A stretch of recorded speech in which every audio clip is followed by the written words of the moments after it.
But first, we need to really understand what are dispositions. Hence, I asked you, what did you think of when you heard the word dispositions? There is no shortage of books on teacher dispositions. Here are but 3.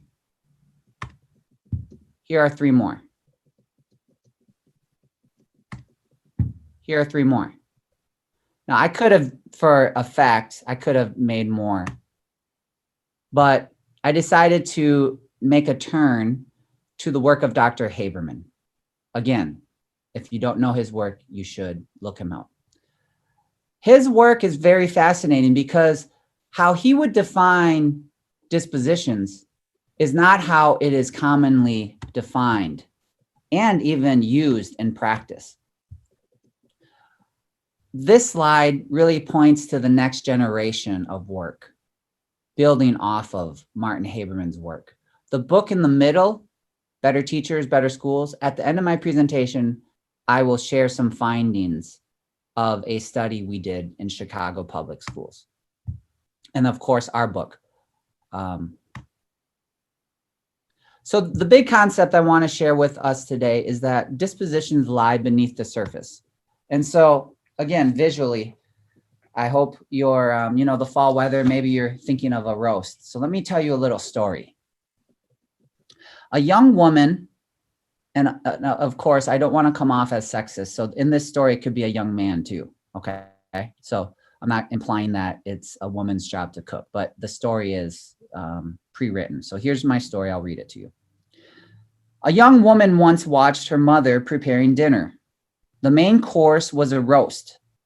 The young woman noticed that after chopping numerous vegetables and adding numerous spices, her mother lopped off the end of the roast and threw it away before placing the roast in the oven. When the young woman married and had her own family, she followed her mother's example when she cooked. She chopped the vegetables, added the spices, and lopped off the end of the roast before placing it all in the oven. The woman had a daughter, and when her daughter married, she did the same thing. One day, the entire family was at the granddaughter's for supper.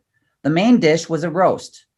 The grandmother watched as her granddaughter dutifully chopped the vegetables, added the spices, and cut off the end of the roast. She asked why the granddaughter was wasting so much good meat. The granddaughter answered that this was what her mother had always done. So she thought that that was the way she was supposed to prepare the roast. The grandmother asked the mother why she prepared her roast in such a manner, and the mother offered a similar reply. The grandmother laughed and said, "My dear children, the reason I lopped off the end of the roast was so that it would fit in my pan." Why would 2 presumably capable cooks throw away perfectly good meat without ever questioning the reasoning underlying this action? The answer is simple. They continued doing things as they had always been done.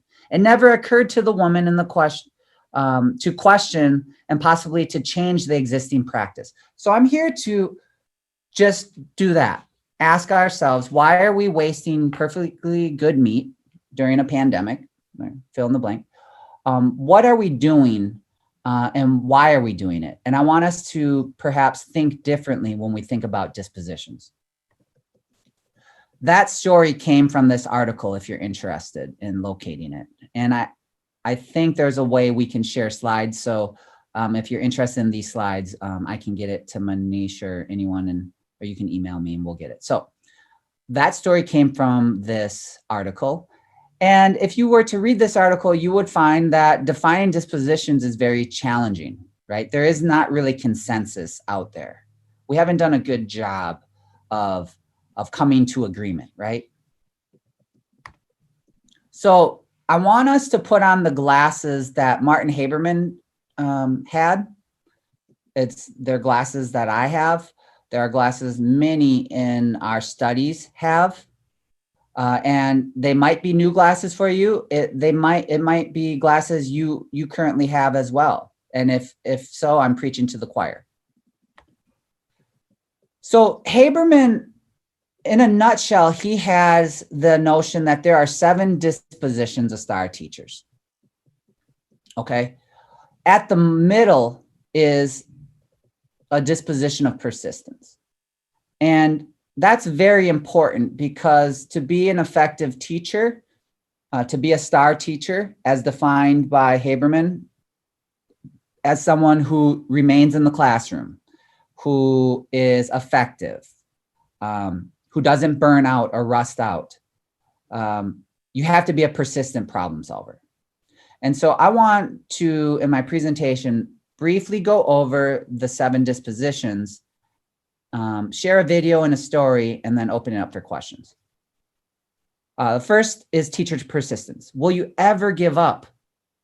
Teacher persistence is about STAR teachers' never-ending pursuit of instructional strategies to support struggling learners. Persistence is driven by 2 major actions: problem solving and inventive effort.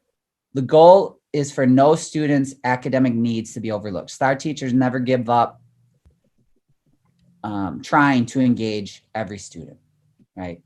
And so you ask a STAR teacher, well, what would you do?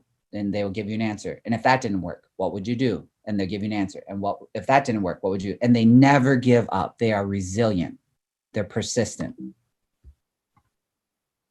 STAR teachers protect learners and learning. Okay, that sounds cliche, but is it? Protecting learners and learning discusses how to ensure that students' active participation in meaningful learning experiences outweigh inflexible school curricula and policies. This is fun. I love this disposition. STAR teachers realize all the ways in which large school organizations encroach on teachers and students, but find strategies to preserve learning above all else. So this really speaks to, among other things, time on task, interruptions, transitions. And think of this sign. You know, this is an emblem of protection of STAR teaching, of learning. So this was just taken from the internet, but it is based on a true story. One teacher said they have a sign, they put this out. And I said, well, tell me more. Why would you put that sign out? Well, I mean, Nicholas, if I have that sign on, they won't interrupt. Testing's in progress. There's no testing going on in my classroom though. Learning's going on. And so they did that so then they would minimize interruptions into the classroom. I thought that was savvy. Other teachers, I don't want to encourage this. The publisher got upset with us when we shared this story, but vandalized their own microphone system. So the interruptions on the microphone wouldn't be coming in constantly. So they like unwired the microphone system. They said if the office needs me or needs a student, they can come down and write a note or something. They don't need to talk into my classroom. Again, protecting interruptions. Planning to vote. Say it again. Oh, it sounded like someone had something to say. Third, putting theory into practice. Are you able to translate theory to practice and practice theory? This as a teacher, we've all perhaps experienced this. You go into a professional development and you have the Debbie Downer who says, that won't work with my kids. That won't work. They don't know my kids. That won't work. What are they talking about? Oh, they have a PhD. They're just some dumb academic. They don't know what teaching's all about, right? We've heard that. But putting theory into practice also can mean something slightly different. It also can refer to teachers' ability to put theory or research into practice. Conversely, it also refers to the teacher's ability to understand how specific teaching behaviors support concepts and ideas about effective teaching. In addition, this dimension predicts the teacher's ability to benefit from professional development activities and grow as a professional practitioner. So if a teacher is unable to translate theory into practice, that's not a good recipe. STAR teachers approach to learners who are at risk. Now, this is kind of a politicized word, right? Just like the achievement gap. But let me unpack what at risk means in a different light, one that is not deficit, right?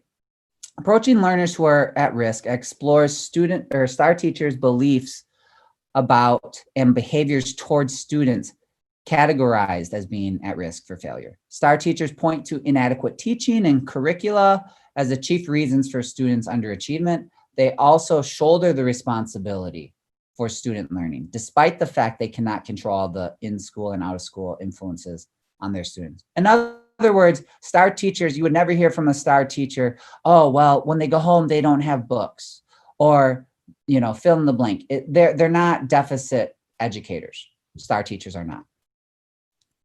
And, you know, here I thought of this, you know, during the pandemic, we can be pushing screen time and Zooms and Google Classroom settings, but there's a lot of mental stress going on in families, food insecurity, among other stressors. So we really have to be aware that I think of the Maslow shark here is very important, and STAR teachers understand that. Fifthly, and we're getting close to the end, professional versus personal orientation. Orienting to learners, professional versus personal, this examines the ways in which STAR teachers rely on preparation rather than personal feelings to meet their students' academic or emotional needs. So unlike pre-STAR teachers, STAR teachers expect students to misbehave and to have bad days, but remember to maintain respect and care for them when they do. So, you know, I'm a former elementary kids love giving you hugs, bringing you little trinkets they make, right?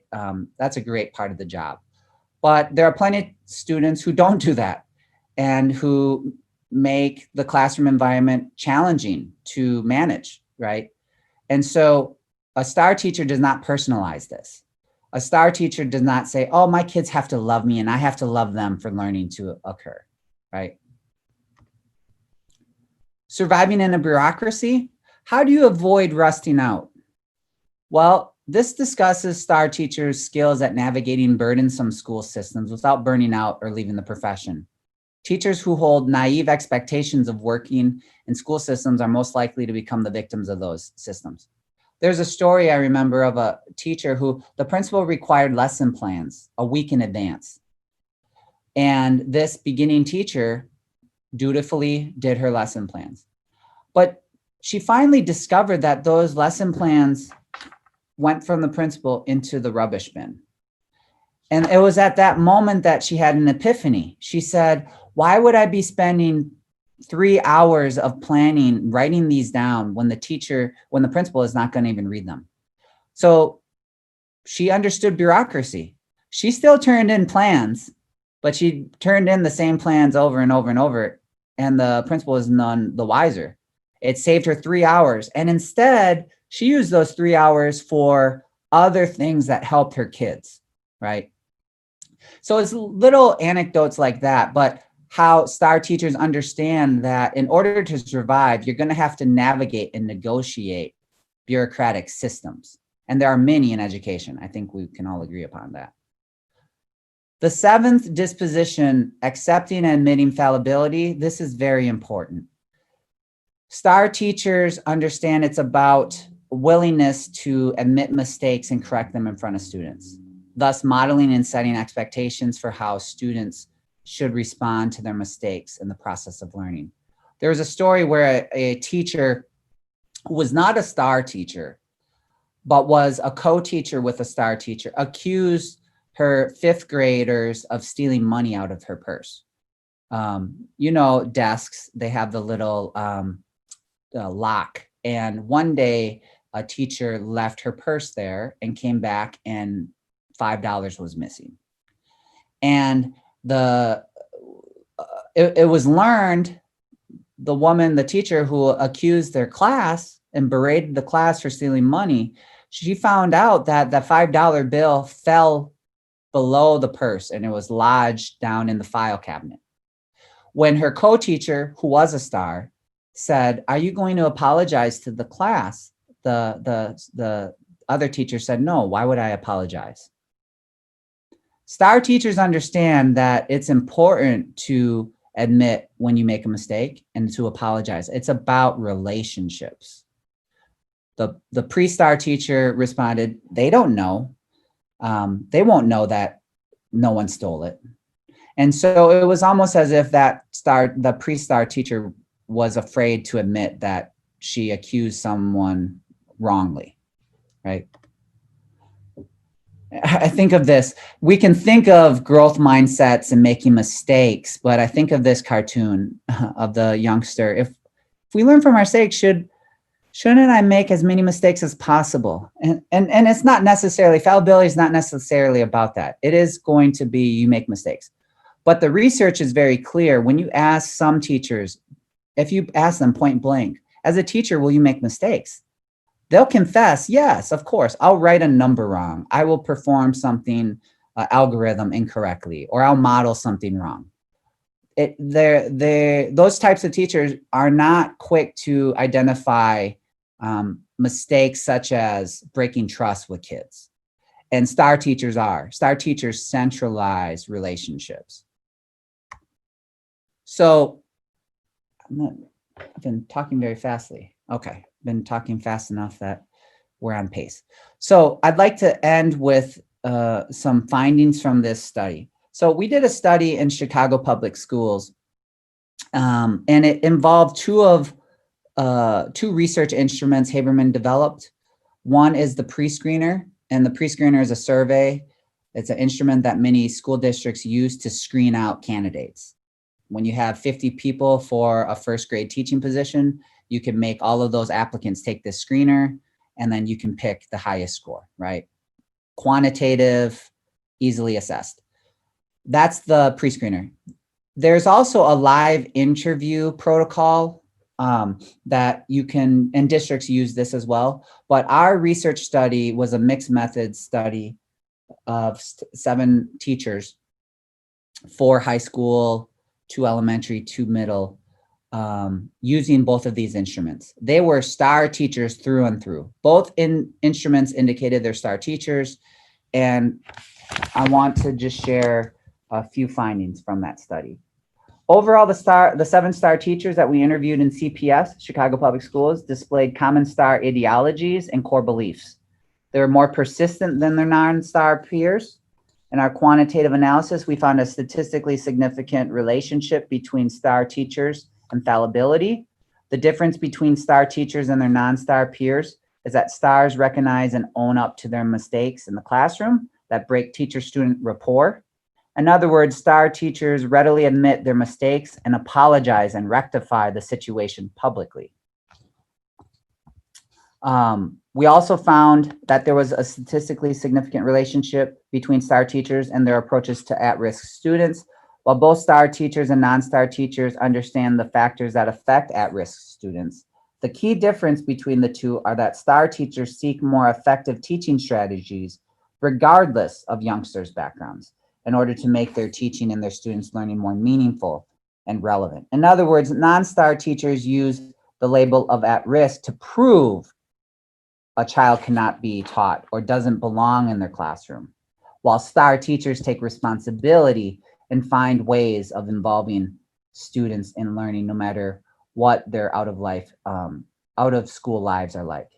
Lastly, STAR teachers do not blame students, while non-STAR teachers do quite often.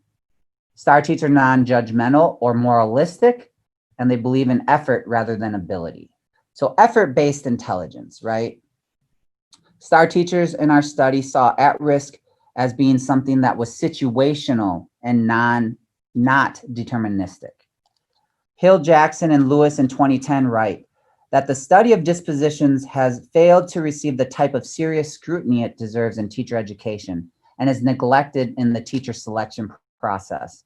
We couldn't agree more with them, which is why we carried out our mixed method study in Chicago. So, as I promised, a short video, and then we'll have probably close to 20 minutes for questions and a dialogue if people want to. So, discussion, because I've done them with you. How do you do one, Elijah? You do. I want a question like you say. I wonder something like that. I wonder something like that. I like The I Wonder game because you get to ask questions, and when you ask a question, there's always an answer. I wonder why some people don't care about any children. I wonder why some people don't care about kids whatsoever. I wonder why some people put kids at risk. At risk? That's a good term. What you're discussing isn't something that most people think that kids can do. When you get an answer, you've learned something. I like to learn. I'm like a learning magnet.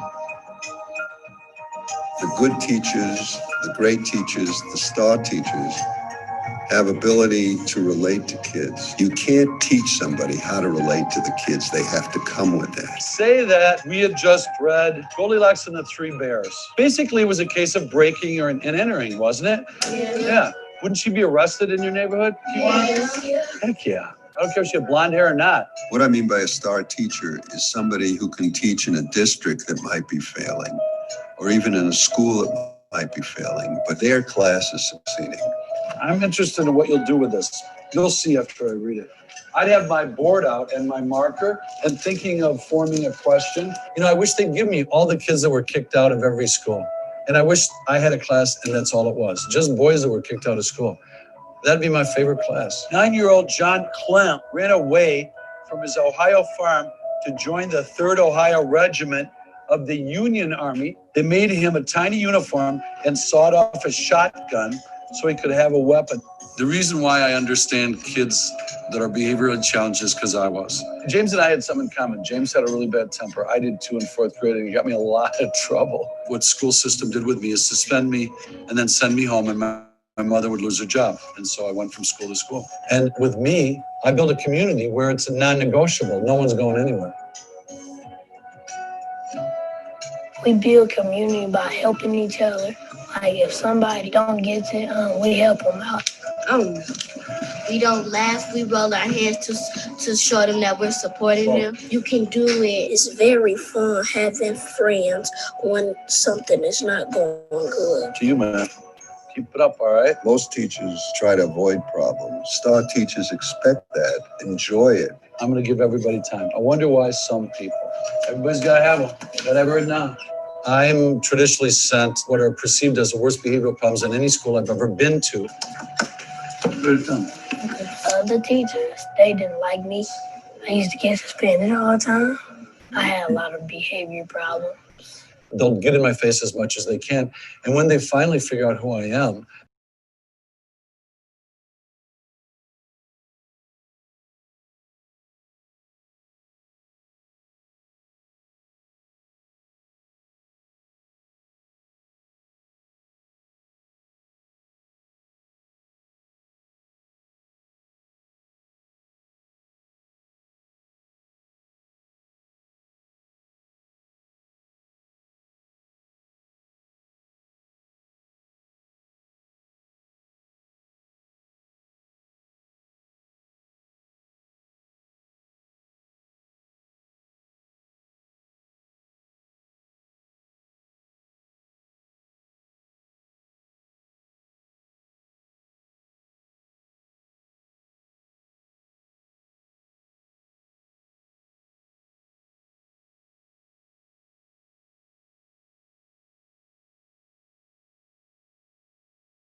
And they did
Oh, I was muted. You can find that video on YouTube if you search Haberman Room 26. And so not to delay, I'd like to open it up and interact with folks. You know, why were you interested in this session on dispositions? How do you use it in your own work? There are things you agree with or disagree with. So I'm not sure, Gary, everyone can really chime in because it's not a webinar setup. So feel free to. Nick, this is Ray from EKU. Going through the list, the thing that struck me immediately was with each one of those different traits, an image came to mind. Like, yep, I know that teacher. Yep, I know that teacher. And someone throughout my career kind of exemplified that particular trait. Absolutely. You can take it, you can take the test for free to determine if you're a STAR teacher or not on their website. And you can find their website. It's the Haberman Foundation. If you Google Haberman Foundation, you'll find it. So if you're interested in the instrument, to get trained to deliver the live interview, you have to get trained from their office though. And there is a non-disclosure agreement you have to sign as well. So you can't give away the questions and the logic behind it. And I've done both. Nick, could I follow up and ask, with all of these kind of screening tools, I remember, they've been around for decades. When I was interviewed for my first elementary job, it was the perceiver. But honestly, I've always been skeptical of them. Is there some research to support the use of these kinds of screening tools? Yeah, there have been validity and reliability studies. A lot have been doctoral dissertations. There have been, I think, 1 or 2 peer-reviewed journals that have used the instruments and have found them effective. His research, that research is over 50 years. And you're right, there are on-market, for-profit instruments out there, Perceiver and others. Ed Week, I remember doing this research, and there was a story like, oh, this new Chicago-based, instrument or company created this instrument, so they're out there. And I'll be honest, I haven't kept up. Now as chair, I guess my time as an author has shifted, so I have to take research more problems of practice that I can. I don't have the time to do studies like this, but I was interested in using the STAR teacher data that we have and looking at value-added scores. I know value-added is problematic, but Florida had a huge data set, and I was interested in looking at data to see, because they'll have a lot of years of data on a teacher. So wanting to see if there's support that STAR teachers persist in the classroom. As I mentioned earlier in the presentation, though, one of my slides talked about possibly STAR teachers leaving the field. So in our Chicago study, we did find interesting, and it's a small sample, but we found the teachers, some of the secondary teachers, wanting to pursue masters and PhDs. So one STAR teacher went and did a PhD, and I follow this person still.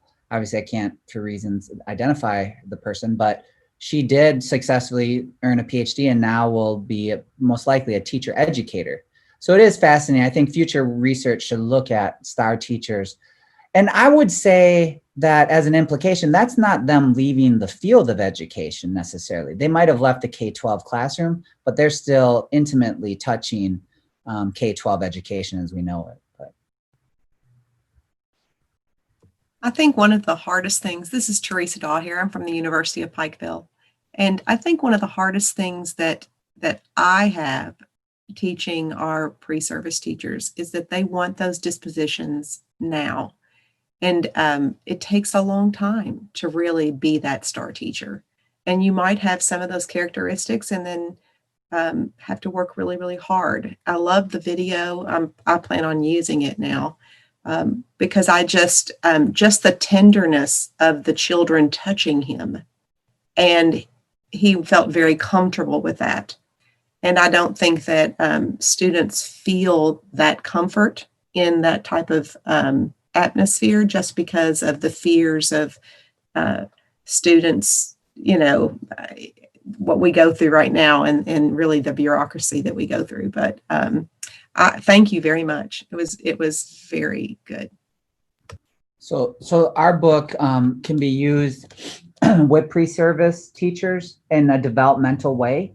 So it's really interesting. ASCD puts out study guides that you can do. It's free online. Study guides for the readings. And so this book, when we wrote it, it's not just theory. There's actually activities for assessing your dispositions and improving. It's interesting. I think one reason, as I opened, I said the field has done a poor job of articulating what dispositions are in the literature, is because there is not universal agreement when you look into the psychological literature. Because we wrote a grant, an IES research grant, and they loved the idea of the study, but one thing they contested was, are dispositions plastic, and do they change over time? And so, when you're thinking about a traditional aged student coming to one of the EPPs here in the state of Kentucky, in the Commonwealth, as an 18-year-old, how does he or she, through experience and maturation, change his or her dispositions? And depending on how you feel about that, some would say, they don't change much, or takes a lot of time, longer than 4 years. And so there's a lot of circumstances, I would agree, thinking about these folks.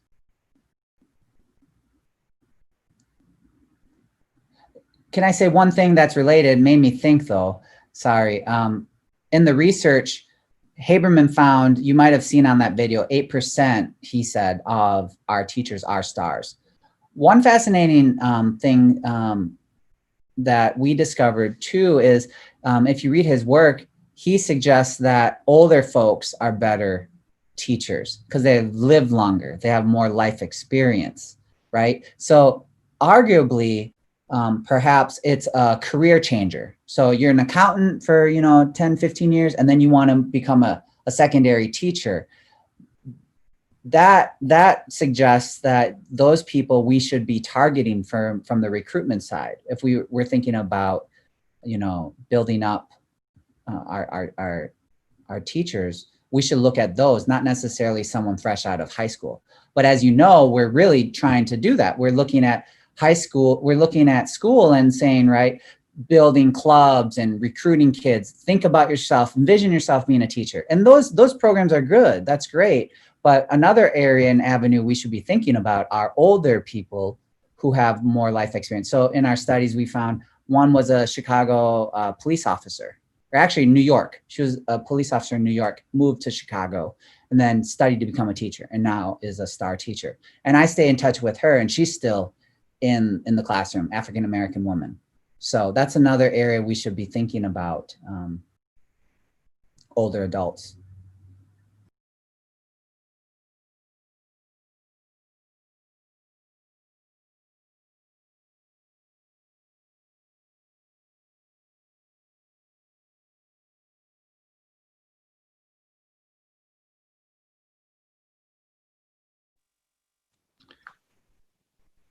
I have a question if we got a minute.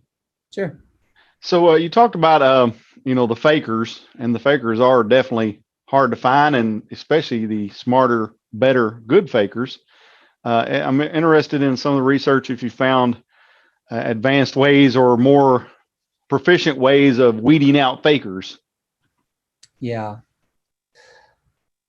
Well, not necessarily, but it is interesting at this moment when we're thinking about the entryway. And so if we're treating the entryway to become a teacher, a gatekeeper is, case or a high stakes exam. Perhaps the GPA. So the GPA, there is research that say the GPA aren't good predictors for how good of effective a teacher you're going to be, right? So just because you're a 4.0 student and as a teacher ed student doesn't mean you're going to be a great teacher. And just because you have a low GPA doesn't mean you're going to be a bad teacher, you know? So I think, and going back to the fakers, you know, that's as a person of color who attended an EPP that was mostly white in the Midwest, a lot of female students, and they would say things that were very racially hostile. And I thought to myself, you know, that's not good. and then it's continued on. I've written about it, my own professional biography, being, you know, the only teacher of color in my school building, you know, and how that feels. So I think future research should probe that more deeply. But I do think from a practical standpoint, we have to do a better job of understanding that just because you do well academically and you have good grades or you can do good writing, that necessarily doesn't translate to your effectiveness in the classroom.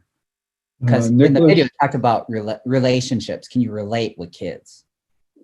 Notice is that the breakout room is going to close here in 15 seconds. Well, thank you all for attending. Appreciate it. Thank you, Nicholas.